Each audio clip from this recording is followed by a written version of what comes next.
Hi everyone. I wanted to talk about a blog that I put up recently that's all about why do I have sore joints now I've hit 40 years old? Because one of the common symptoms of perimenopause, which isn't always thought about because obviously hot flushes, night sweats, period all over the place, they tend to be the symptoms that we think of most readily when we talk about perimenopause or menopause, but actually sore joints can also be a symptom of perimenopause. Now, that again is because of estrogen, because as I've said before, estrogen has so many roles in the body other than reproduction. And we know that estrogen's got a role where it protects the joints and it prevents inflammation, as well as playing a key role in keeping our bones strong by keeping the calcium in our bones as well. But the mechanism around its role in the joints isn't as well known as it is in regards to bone health. So if you're getting painful joints, it might not necessarily be arthritis, but it's something that we need to address so that it doesn't become arthritis, because it can be a message from our body saying something's not right and we need to change our diet and our lifestyle in order to prevent arthritis in the future. So this is a really important time to take care of ourselves. So I'm going to give you some tips that I've put in the blog as well, because I know not everyone wants to read a blog. So I thought if I do a video and talk about what I put in the blog, just some quick tips, then you'll know what you need to do. So a lot of these are either about preventing joint pain in the first place or preventing that joint pain from becoming arthritis or becoming worse. And also some of these things might even be able to treat that joint pain or that arthritis too. This is something I know about. I've had arthritis in my knee ever since I was in my 20s, from issues with my cartilage and my bone. Had soft bone when I was very young and flat feet, and I used to do a lot of running, which wasn't great. So I've got arthritis as a result of my diet and not wearing proper trainers when I was a teenager too, which I kind of, now is the time when you suffer the consequences of being young. And I've also had inflammatory arthritis. So I kind of, and I've had frozen shoulder, which I tell you, so many women in their 40s get frozen shoulder. What's that about? So all of these things help hugely as well. So you definitely need to go and speak to a doctor and get it sorted out. Definitely go and see a physio or an osteopath as well. Can't recommend that high enough. Cortisone injections are usually the last resort, but you can do this with injections, with medications. Really, you can do all of these. Really safe things to do. So the first number one tip is to maintain a healthy weight for you, and that's for two reasons. Because one, if we are overweight, we're putting load on our joints, and that causes even more of the inflammation and the wear and tear, and it becomes a vicious cycle. The other thing is that fat, basically, it's like a metabolic organism, particularly our belly fat. So it actually produces inflammatory chemicals. So it's really important that we are particularly careful about the fat around our belly, because that will drive inflammation, and then you end up with this vicious cycle again. So really important, and that will prevent any future damage to your joints if it's sore now.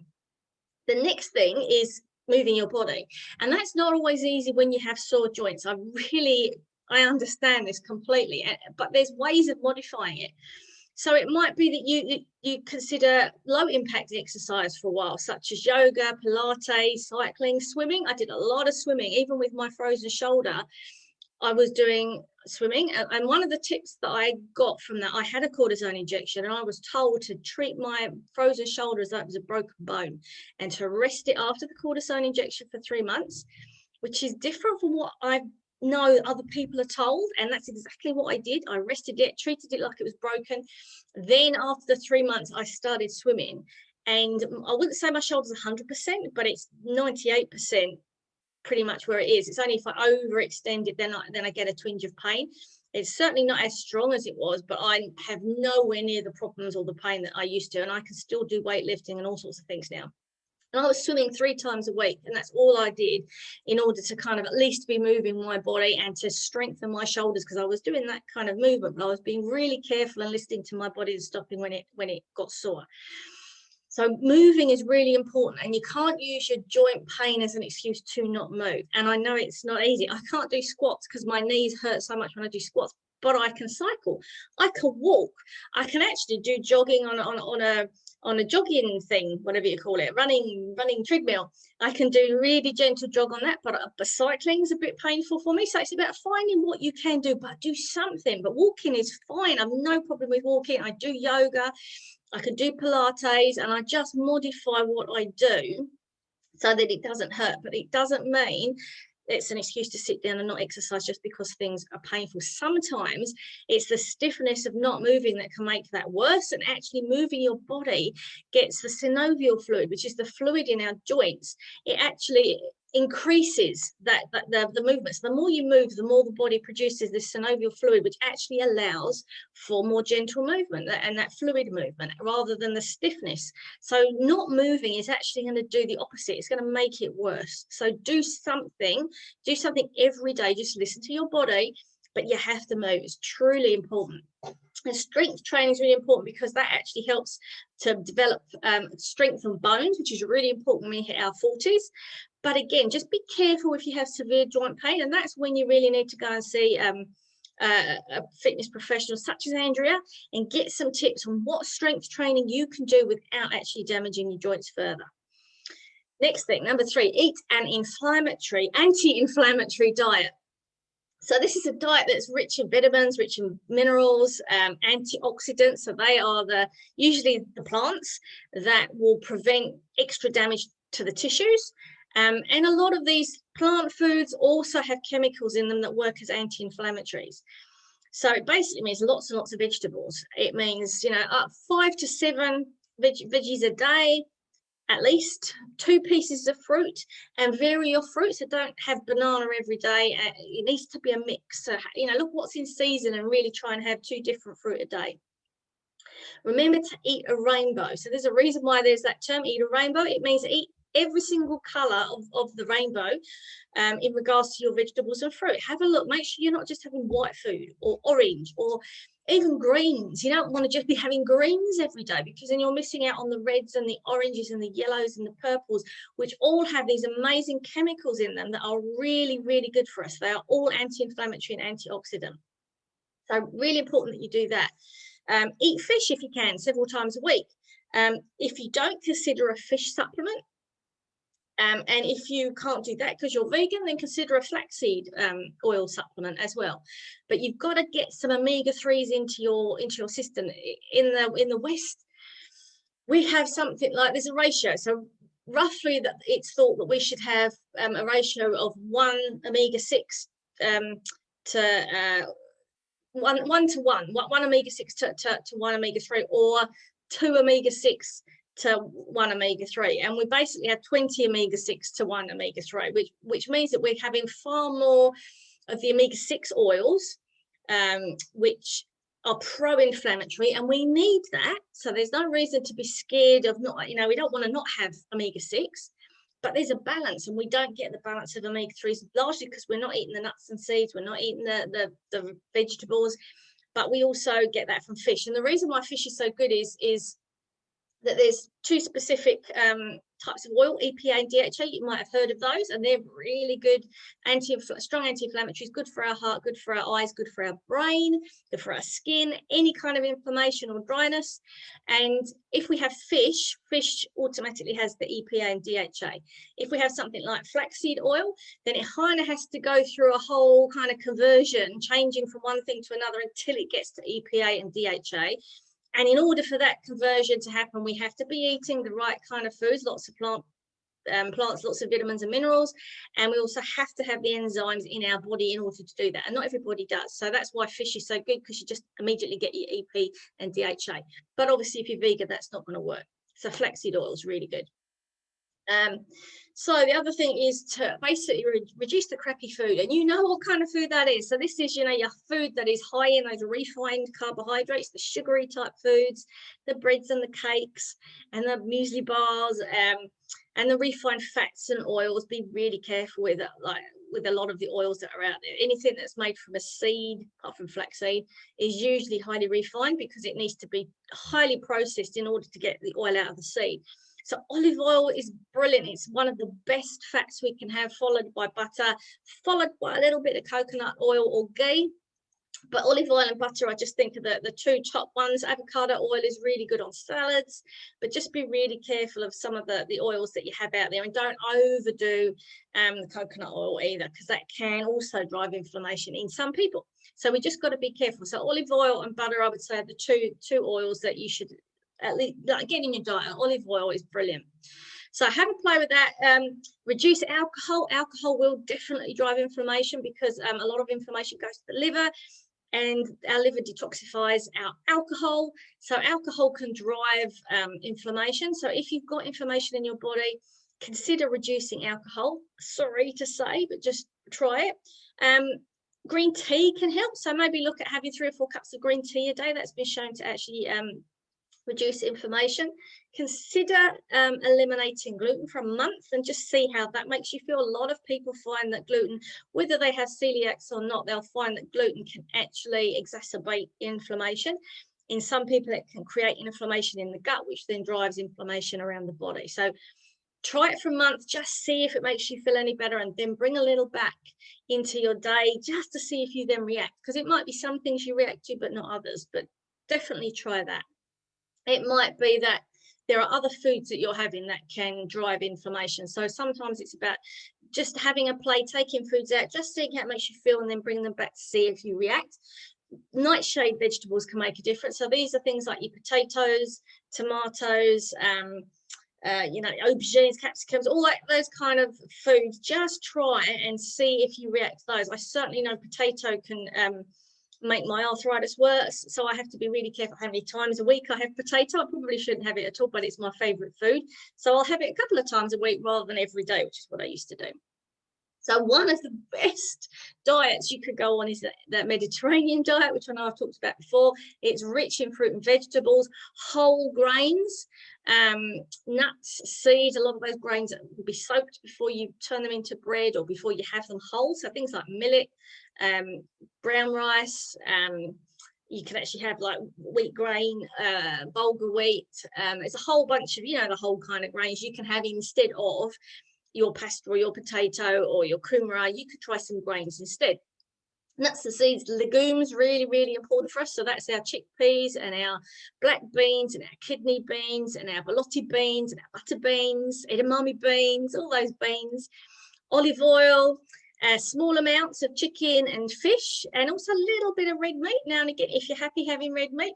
But red meat's the side. We need to change the way we look at our plates so that we don't have salads and veggies as a side and the main event's the meat. It needs to be the other way around. So the Mediterranean diet, the vegetables are the main event and the meat is just on the side. And that's the same for a lot of traditional societies who live to be over 100. So we need to swap it around and do it the other way around. And also some fermented dairy. So that might be some like things like feta or yogurt, like plain yogurt. None of this flavored crap, just plain yogurt with a bit of honey on top. It is part of the Mediterranean diet as well. Lots of beautiful fruits as well. So that's something that you can definitely have a play with. Diet will make a big difference to whether you're increasing inflammation or not. Also that the sugary crappy foods as well, that drives insulin, and insulin will also drive our inflammation.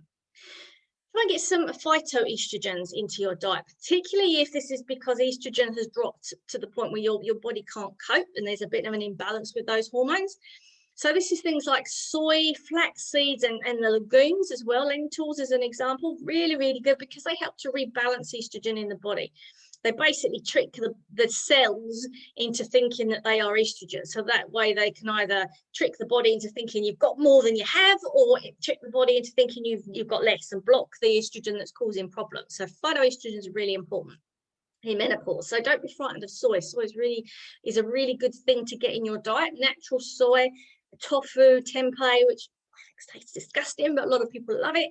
Miso, really, really important. Edamame beans, brilliant. So get those in your diet. Don't be frightened of soy. Acupuncture can be really helpful.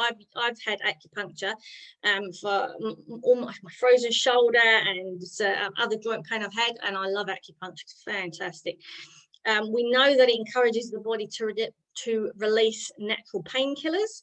And while the research isn't great, the American College of Rheumatology recently has approved acupuncture as a treatment for hand, hip, and knee pain. So the research could be better, but anecdotally, we know that it works. It's been used traditionally for thousands of years, although there's a Western form that's really about the releasing of those natural painkillers rather than the energetic form. I don't care which one it is. I've used it and I know it's worked. My husband has used it and he's about as skeptical as it can be when it comes to anything natural or energetic. And he swears by acupuncture. He knows it works. So definitely highly recommend you try acupuncture if you have any pain. Next thing is to keep the cortisol levels down. So stress, hugely important, because cortisol, our stress hormone, can create more hormonal imbalance in our body. Because what will happen is the body will produce cortisol at the expense of things like estrogen and progesterone and testosterone, which we don't want. We want to be producing enough of those. So try and keep your stress levels down. It's not easy, I know, but do what you can in order to balance it out. Whether it's walking in the bush, which is what I do and I love it, whether it's yoga, the yin yoga or restorative yoga is fantastic. So if you love yoga, I was taught yoga in a kind of a flow way, so you're always moving your body. But for some of us, it's actually the stopping and holding a pose for 3 or 4 minutes that is hugely relaxing. So if you've never done that before, try yin yoga or restorative yoga. It's absolutely brilliant. Breathing techniques like diaphragmatic breathing, where you use your belly like a balloon, breathing in, blow it up, breathe out, bring it to your spine. Really good breathing techniques are really important for actually lowering cortisol. So do that as well. And in our group, the Hormone Health Tips, I put some, I think it's about 3 or 4 different breathing techniques I've put in there for you to have a practice of as well. So do whatever you can, whether it's dancing, some exercise. Be careful because you can over exercise, which increases cortisol. So again, get some advice on that. But you want to do something that actually makes you feel rested and happy, because chronic cortisol will again drive inflammation. And then we've got our herbs and supplements, next thing. So turmeric, really good research on turmeric that's been shown that it reduces pain more than placebo, and as well as good as ibuprofen, which is like your Nurofen. Glucosamine as well, you might have heard of. Now there's 2 different types of glucosamine sulfate and glucosamine hydrochloride, and it's the glucosamine sulfate which has got more research around it showing that it reduced joint pain, and was actually shown to prevent the progression of arthritis, osteoarthritis as well. And the research showed it was about 500 milligrams. It was taken 3 times a day, actually stopped people from getting arthritis. So glucosamine sulfate. Chondroitin as well probably doesn't have as much good research as glucosamine sulfate, but chondroitin sulfate does. There was one study that showed that it actually helped to reduce knee pain by about 50%. So that's something to consider as well. And a lot of supplements will have glucosamine and chondroitin. Boswellia, which is also known as frankincense, that's been shown to have really strong anti-inflammatory actions, and it's been traditionally used to help with joint pain and arthritis. And then there's something called MSM, which is methyl sulfonyl methane, and that's also been shown in studies to help reduce joint pain, particularly in the knees. There's a beautiful herb called devil's claw. So again, just check in with a naturopath or herbalist if you're on any medication to make sure that it doesn't interact with your medication. But devil's claw is a traditional herb that's been used for arthritic pain, and that has specific chemicals in it that are really strong anti-inflammatories. There was one study done of 122 people that showed that this herb was as effective as the usual pain medication that was given for joint pain, and actually led to, in those that were taking the painkillers, actually meant that they needed less pain-killing medication, such as ibuprofen. They needed less of that because the herb was so good at kind of helping to reduce the pain too. Something else called SAMe, S-A-M with a little e, which is S-adenosyl L-methionine. And that's a type of amino acid. It's part of a metabolic pathway called methylation, and that's been shown to reduce pain and stiffness, and can also help with the pain and discomfort arthritis too. So there's heaps of stuff we can do before we even need to go onto the harder medication or even cortisone injections, which have their risks. So there's a lot we could do, and there's a lot we could do to prevent. There's a lot we could do to treat it. So first of all, look at your diet, look at your lifestyle, and look at what you can do to reduce the inflammation, and then look at things like acupuncture, osteopathy, physiotherapy, your herbs and supplements, before you then have to go and have some harder medications to help with the arthritis. But there's a lot we can do. So don't think you're going nuts just because you're starting to get really achy. It is a part of menopause, perimenopause for a lot of women. But as I said, we've got the power, we've got the control. We can change what we eat and what we do to make life a little bit easier. So let me know if you've got any questions. Please pop them into the comments and I will answer them, and I'll see you soon. Take care.